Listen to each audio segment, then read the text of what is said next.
Fiona Apple has become one of my favourite singer-songwriters of all time very recently. And to celebrate this, the fact that I've realised that she's one of my favourite singer-songwriters of all time, I thought I would rank her 4 albums from worst to best. I thought it'd be a good ranking to do because she's not very prolific with her output. She's very inconsistent in the times that she releases her albums. I mean, it's been pretty much about 7 years since her last one, and the time before that release it was 7 years again, and the time before that it was 6 years. So it's like she's probably not dropping anytime soon, although maybe she's going to drop in 2019, who knows. But I just thought it'd be perfect to do her discography because it's just 4 albums and you can get straight to the point. And her 4 albums are very good as well. Like, there isn't a dud in her discography. It's such a succinct 4-album discography that I know she gets critical acclaim for her releases, but I still feel like she gets a bit overlooked in the general grander scheme of music. I don't feel like she gets brought up anywhere near as much as other singer-songwriters, and I feel that she deserves the attention as equally as some of the greatest of all time. Maybe I'm overrating her, I don't know, but that's just how I feel. So yeah, ranking from worst to best, Fiona Apple, let's go. Oh, Sailor, why'd you do it? What'd you do that for? Saying there's nothing. Yeah, I would say that this is pretty common in her discography, that Extraordinary Machine is her weakest album. But listening to this recently, I only realised that actually it's kind of underrated in a way because there are so many great songs on this album. I would say it just lacks in the melodic department at times, like especially towards the end it kind of peters out and some of the tracks don't really stand out in a very significant way, but tracks like Oh Sailor are amazing. Better Version of Me is this thumping piano rock track that she always does so well. I mean, that blend of piano and rock is just something she can do so easily. Like, she just does it so effortlessly and it always works and impacts you so well. Stylistically, it's not really anything new for her, but the fact that this is the bottom of her list for me doesn't really mean much because I still think it's a very good album nevertheless.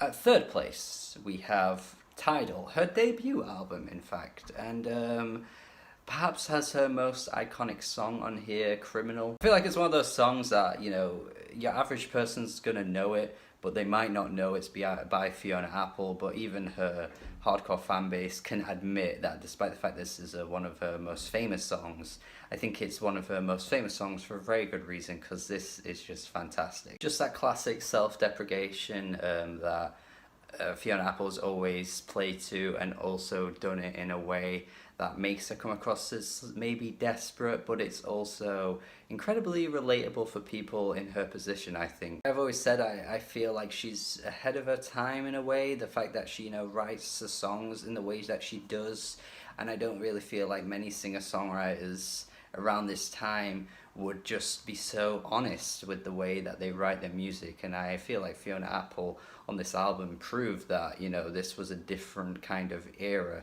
for female singer-songwriters. Even the rest of this album is great as well. Like, I can't really deny tracks like Shadow Boxer and Sleep to Dream. The opening track is phenomenal. A very, very good debut album, and she actually proved later on in her career that she was able to top this and make some music that was even greater. And then we can do anything we want. I'm not going to read out this title. This is number 2 on my list of her rankings, but The Idler Wheel, will shorten it to, is phenomenal. Like, this right here, one of the best albums of the decade, easily. Now, a while ago I did do a 2012 albums ranking list. This was like 5th or 4th, but to be honest now, it's top 2. Like, it's just behind Good Kid, Mad City for 2012 for me. This is a near perfect album. I feel like the more I listen to it, the closer it gets to being like a 10 out of 10. But we'll see. One day maybe it becomes that, I don't know. But as breakup albums go, can you get better than this? Holy shit, Every Single Night is just so like it's so claustrophobic, but at the same time you just feel every word she says, and oh man, it's almost like teetering on levels of uncomfortable. This album at times I feel like with her lyricism, but even still, like she is just such a great lyricist. She has such a like amazing way of words. At times it feels very simple and easy to digest, but you feel everything she says. I think it's important to note the way she plays the piano in this album. Like every note just feels so sharp and it pierces you. And that's completely done intentionally, I think. I feel like she's using that to kind of strike the emotions within you. All of her emotions are coming out of her, and you just feel it in all the notes that she plays, and it is very powerful. And it sounds so good as well. Like there isn't a single track on here that is crafted in a weak way. Like everything about this album sounds so good. Everything about Fiona is incredible. It is honestly such a great release. She's aware of the fact that she's such like a harm to herself and others. You know, on tracks like Daredevil, where she's like, "I may need a chaperone." The wording of that I think is just so clever, and the way she sings it as well. It just hits you, you know? The way she battles against self-hatred across this entire album. But also she's kind of coming to terms with the fact that, you know, she is the way she is, and she's gotten to a point in her life where it's just kind of like, okay, I'm accepting this, but I kind of, I'm battling the idea of the fact that I have to accept this. It's a very complex album that tackles so many emotions that I just don't think many other albums this decade come close to, actually. And I know you could argue that there are albums that come close or even, you know, beat it, but I don't know if I would agree. But still, I just think everything about this album is just glorious in a heartbreaking way, like in the most soul-crushing way. It's kind of scary. As I've said already, musically it sounds so friggin' good. Like the instruments used on Anything We Want, the way she sings, she has such a beautiful voice, and it also is harrowing. It just, everything works so well. Like she never loses touch of how to craft a well-made song, you know, that everything is balanced so well. Sometimes albums like this can, you know, all the lyrics can be amazing, but musically it kind of suffers, or musically it's great, but lyrically it suffers. But everything about this album just comes together really, really well. Somehow it isn't my number one. You've probably guessed what it is by now if you know Fiona Apple.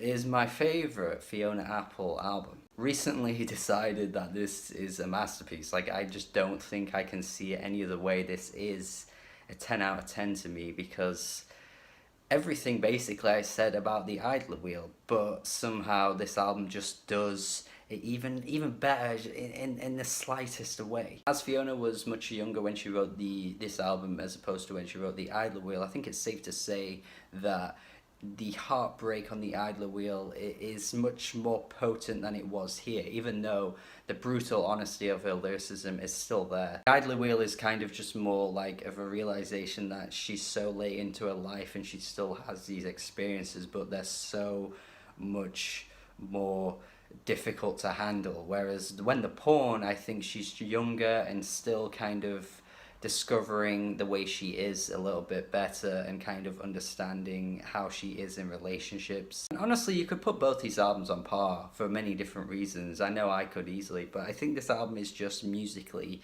a little bit better. I think the choruses on here are fantastic. I think she has such a great knack for melody, despite the fact that she only really uses a piano.